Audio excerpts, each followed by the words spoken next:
On va finir, voilà ce qui s'est passé avec le roi Saül. Vous savez, Saül deviendra violent, il essaiera de tuer David.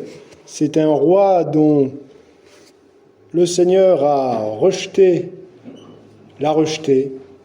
Il a été ensuite tourmenté. Saül prophétisera aussi de manière étrange quand il a essayé d'arrêter David. Saül résistait à l'Esprit Saint. Et on va faire cette lecture dans le premier livre de Samuel, chapitre 19, verset 24.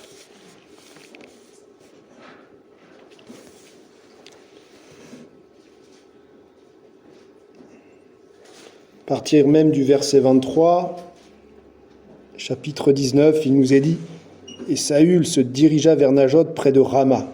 L'Esprit de Dieu fut aussi sur lui.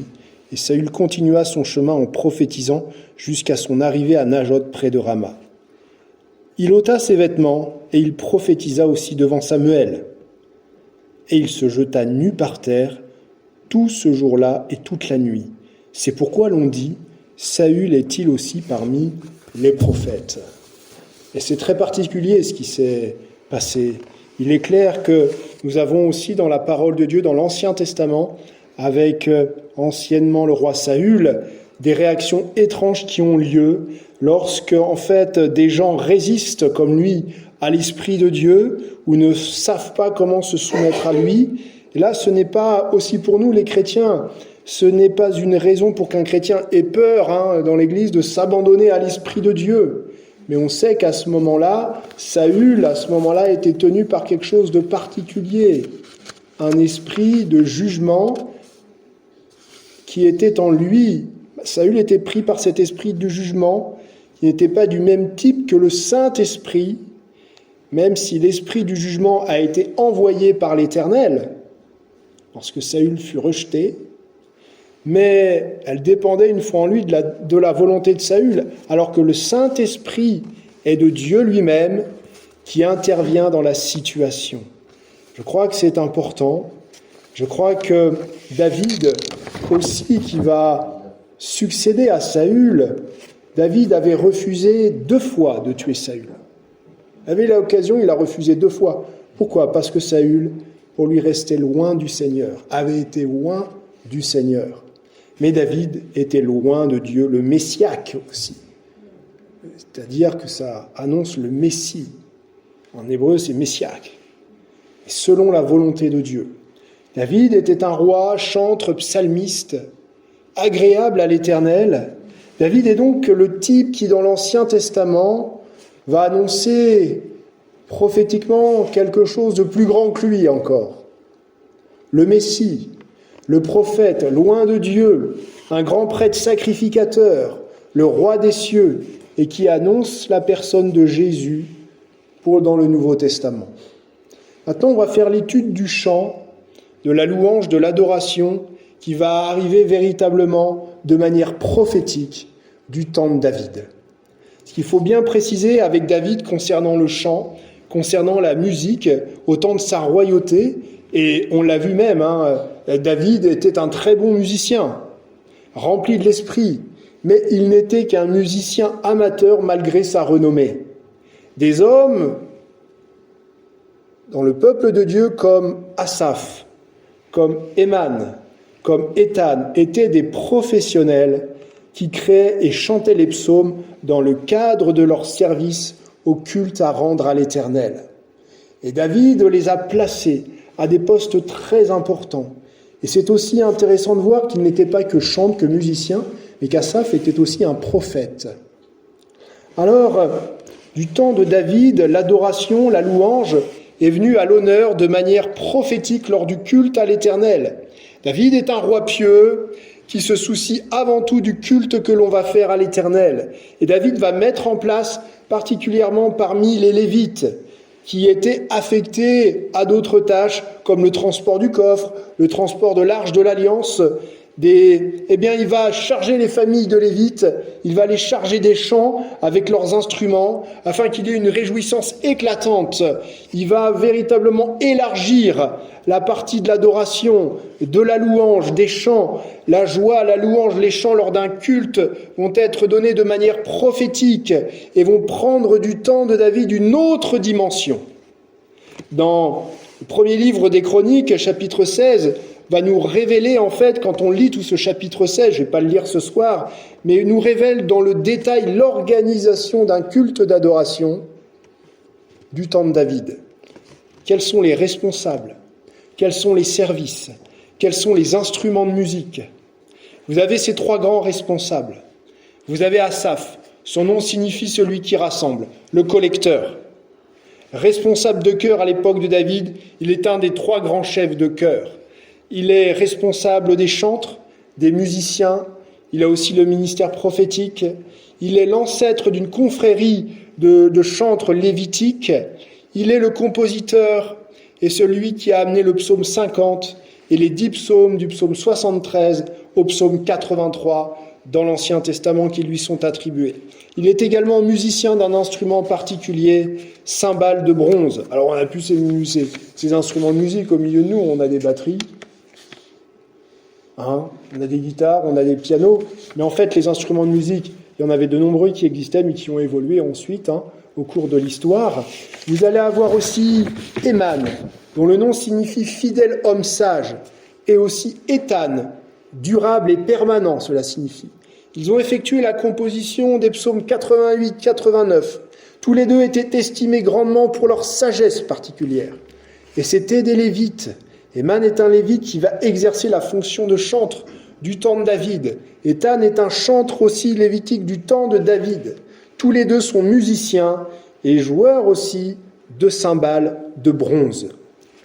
Et nous, chrétiens à l'Église, pour le culte d'adoration, le dimanche matin, lorsque nous sommes amenés à adorer, à louer, à chanter au Seigneur, nous sommes nés pour adorer et louer Dieu ensemble. Alléluia! Adorer, c'est quoi? Adorer, c'est glorifier Dieu en élevant nos voix devant lui de tout notre cœur. Alors nous entrons là dans la louange, nous parlons et nous chantons en étant au milieu des frères et sœurs rassemblés.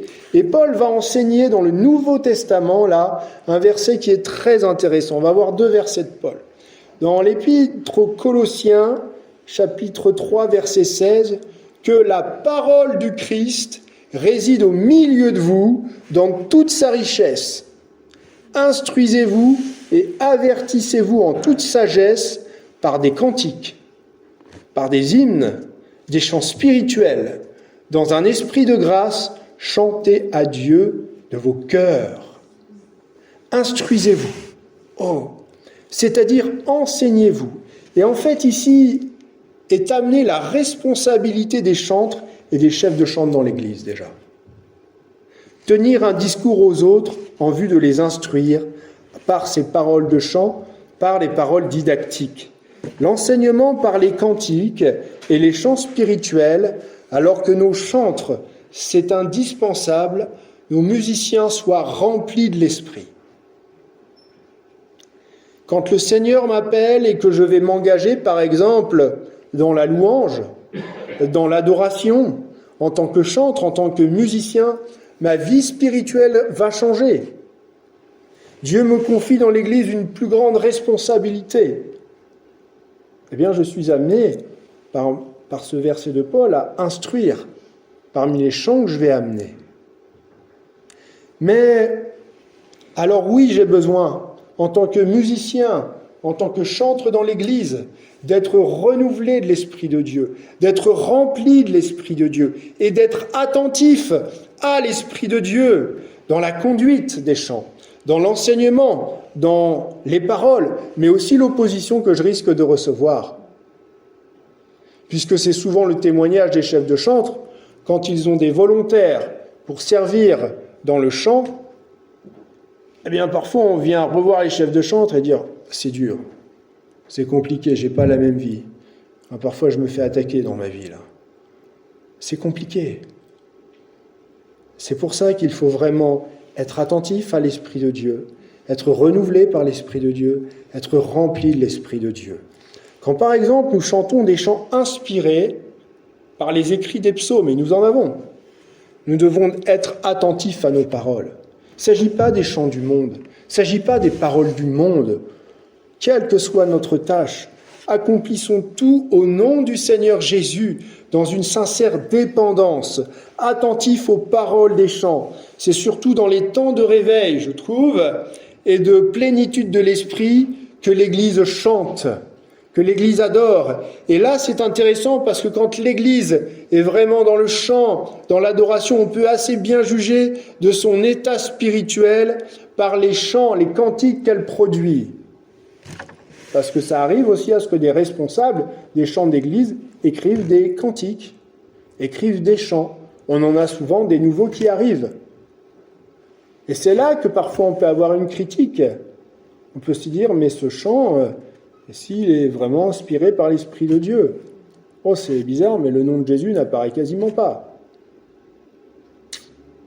Je crois que c'est important, les cantiques que nous produisons. Là aussi, celles et ceux qui sont à écrire. On ne vont pas réécrire d'autres psaumes. On peut chanter les psaumes, les mettre sous la musique. Mais je crois que c'est important d'être inspiré par l'Esprit de Dieu lorsque l'on veut écrire un chant en l'honneur du Seigneur. Paul va aussi dire cela aux chrétiens d'Éphèse, chapitre 5, verset 19. « Soyez au contraire remplis de l'Esprit.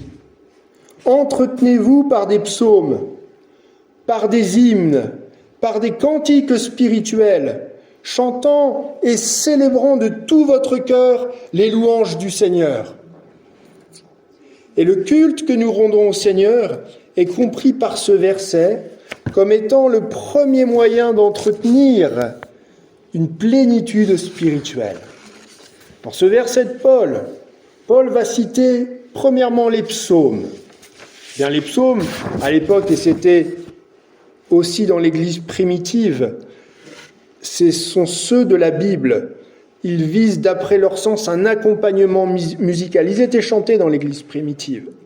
Ils nous incitent, en tout cas, dans toutes les générations, à mettre en musique, à mettre en parole les paroles inspirées des Écritures.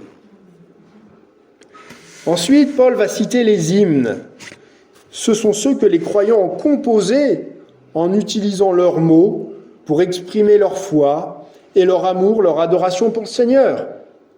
Et puis les cantiques aussi spirituels, c'est-à-dire formulés dans le langage du Saint-Esprit, inspirés. Il s'agit de chanter, de célébrer vocalement, instrumentalement avec son cœur, de tout notre cœur. Et un pasteur docteur de notre mouvement, d'une église, a dit, je vais citer ce qu'il a dit, « Elle démontre l'intériorité, la profondeur du chant envers le Seigneur. Ce qui compte, c'est le Seigneur que l'on célèbre. Le plus important n'est pas de faire la fête, mais de glorifier celui qu'on fête. Alléluia. Dieu agit lorsque nous l'adorons. Alléluia. Il s'approche de nous.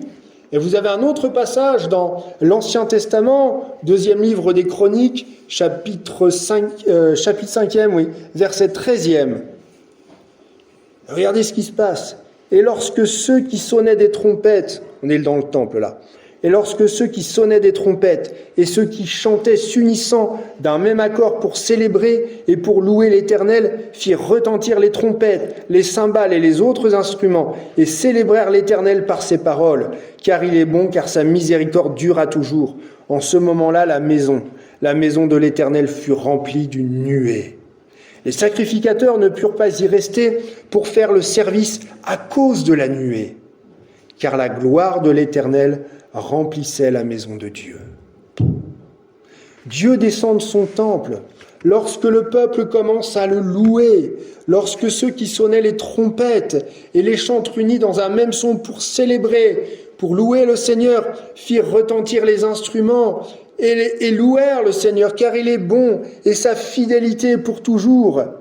À ce moment, la maison du Seigneur fut remplie d'une nuée. La présence de Dieu remplie d'une nuée. Les prêtres, sacrificateurs, ne pouvaient même plus se tenir là pour officier à cause de la nuée, car la gloire du Seigneur remplissait toute la maison de Dieu. Alors, on comprend pourquoi un homme comme David, dans le psaume 22, verset 4, dira « Tu es le seul qui siège sur ton trône au milieu des louanges de l'Éternel. » Je crois que Dieu nous fortifie dans la louange. Au travers du chant en langue, nous sommes édifiés. Nous le sommes par l'enseignement de la Bible, par un don spirituel, mais nous le sommes par le chant, par la louange, quand nous sommes remplis du Saint-Esprit. David et les psaumes. Les psaumes revêtaient une importance tout aussi grande dans le culte de l'Église primitive, je vous ai parlé. Il en fut ainsi pendant la majeure partie de l'histoire de l'Église, en fait. Et l'Église et l'Esprit, ayant inspiré les psaumes, nous devons nous attendre à ce qu'ils continuent de les utiliser d'une certaine manière. Les psaumes méritent d'être utilisés plus qu'ils ne le sont, surtout dans nos cultes personnels. Psaume 137, verset 9. « Où irai-je loin de ton esprit ? Où fuirai-je loin de ta face ?» David qui écrit ça. L'Esprit est partout et il est bon pour nous guider et nous aider à faire des progrès spirituels. Psaume 143, verset 10.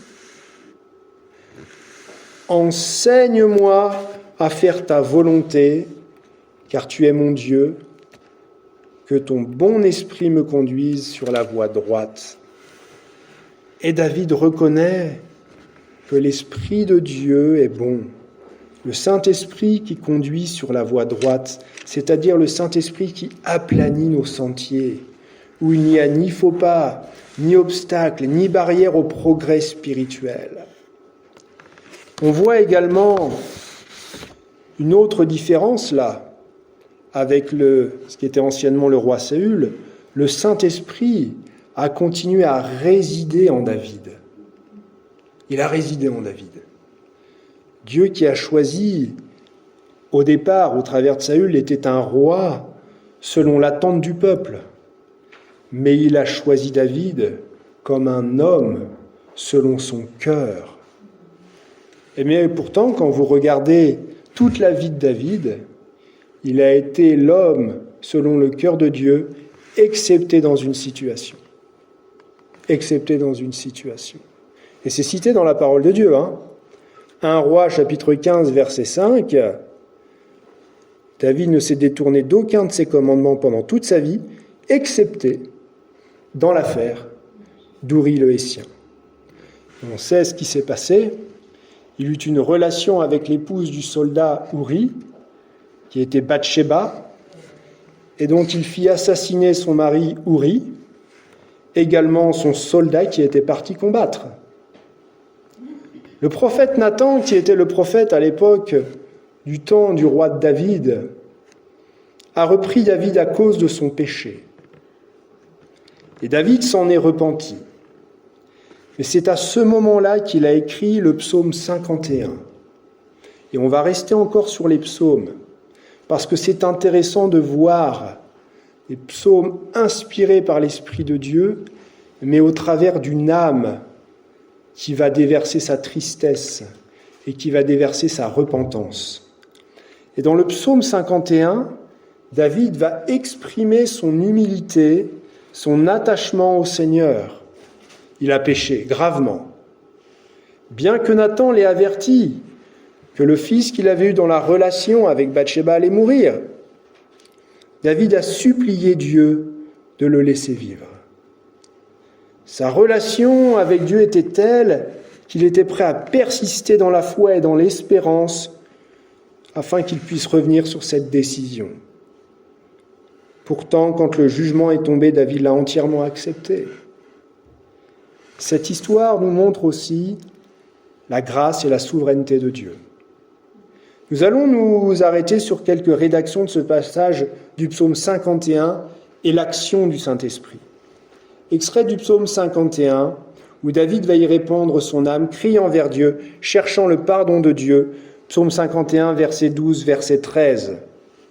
Et il va dire ceci: « Ô Dieu, crée en moi un cœur pur, renouvelle en moi un esprit bien disposé. Ne me rejette pas loin de ta face, ne me retire pas ton Esprit Saint. » Le psaume 51, c'est au chef de chœur. C'est un psaume de David qu'il composa lorsque le prophète Nathan était venu chez lui après qu'il eut péché et qu'il l'avait repris sur son péché. C'est le psaume d'humiliation, classé parmi les psaumes de pénitence, exprimant avec force, profondeur, le regret d'un homme qui a péché concernant sa faute commise, sa demande de pardon, sa volonté aussi de changer d'attitude. L'esprit de David, c'est-à-dire là sa pensée, quand il est question de l'esprit de David, c'est sa pensée, c'est pas le Saint-Esprit, c'est sa pensée, est préoccupé avant toute autre chose par son attitude envers Dieu, envers lequel il a désobéi, offensé et déshonoré. Et nous retrouvons que même au travers de David, il y a l'action de l'Esprit qui convainc de péché, de justice et de jugement.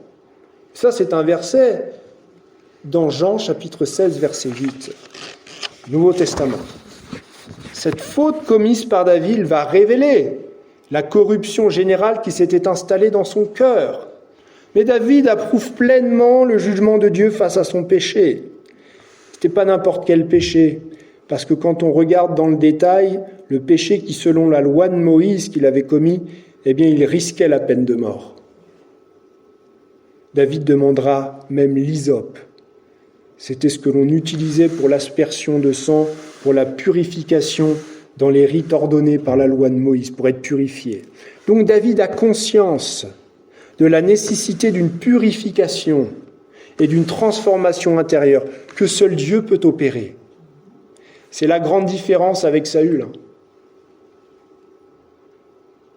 Saül n'avait pas ce cœur de repentance pour revenir à Dieu.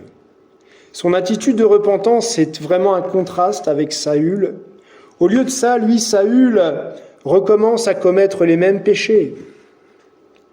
Et David a écrit beaucoup de psaumes dans lesquels, en fait, nous le voyons chercher Dieu, glorifier Dieu.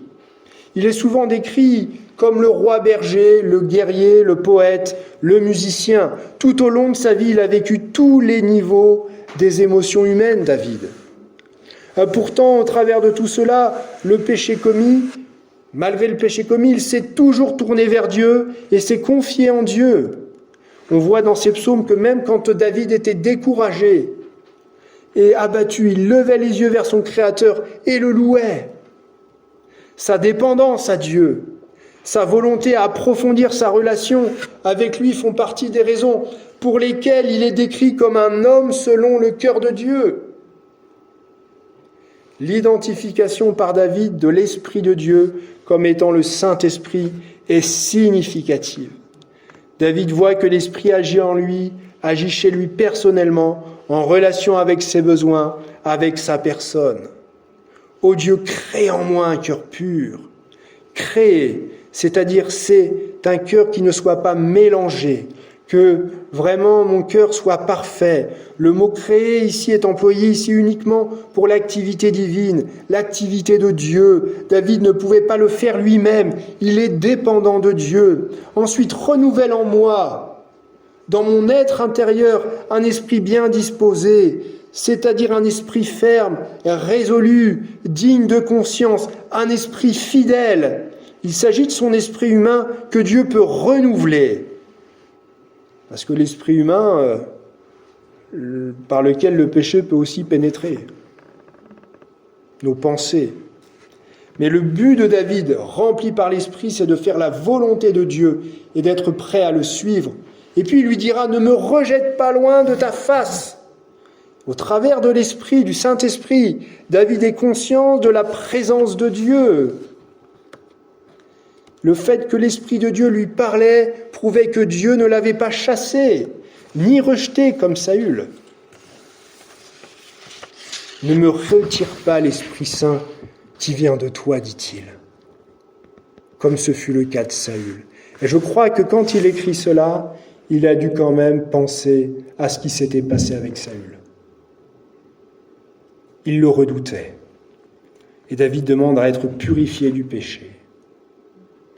Il se rend compte que sa faute entrave l'œuvre de renouvellement commencée en lui, qui avait été commencée en lui par le Saint-Esprit.